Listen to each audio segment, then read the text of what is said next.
We're going to look at what happens to equilibrium when we start shifting our supply and demand curves. So up here, we're just going to fill in supply and demand, work together to determine price.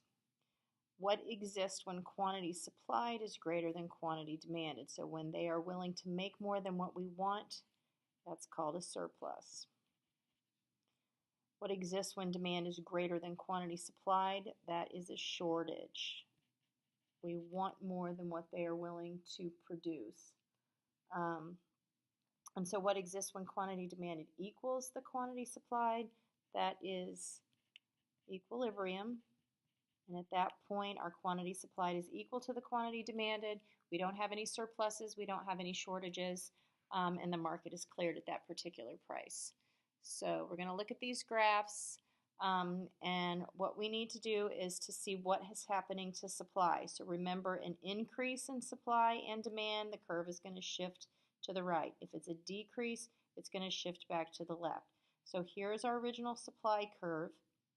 Here's our new supply curve, and it's shifted to the left. So we know the numbers are getting smaller, which means our supply is going down. If we're here, D1, and our new demand curve is over here at D2, we know that the numbers are getting bigger this way, and so that our demand is actually going up. So equilibrium price, what we're going to do is go from A, that's our original, to B, and we can see our price is actually going up, and then the quantity, it might be a little different, but we really don't know, so we're just going to say that that one, that the quantity stayed the same. It might move a little one way or the other, but it's just such a small amount that we really can't tell in that. So here here's S1, here's S2. We're shifting to the right, so remember the numbers are getting bigger going to the right, so our supply is going up. Here, same thing, demand is going up. We have the situation here where here's our price, here's our new price.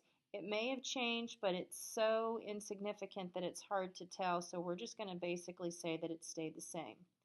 Here's our original quantity, here's our new quantity, so it went this way, so it got bigger, so our quantity actually increased. So I'm going to change papers here real quick. Alright, so on this one, we've got our original supply curve, our new supply curve is to the right, so once again, prices are getting bigger going that, so our supply curve is going up. Demand, D1 is here, D2 is this way to the left, which means it's going down. Our price started here, here's our new price, so our price is going down, and it's too close to tell on that, so we're just going to say it stayed the same. On the next one, supply, decrease, demand, decrease, price is the same, quantity here, Q1, our new quantity is Q2, so it has gone down. It really helps to draw the arrows so that you can see this. This one you're going to notice that our supply stayed the same. We only had demand change. And then it's going to the left, so it went down. Our price goes from P1 to P2, it went down. And our quantity goes from Q1 to Q2, so it also goes down.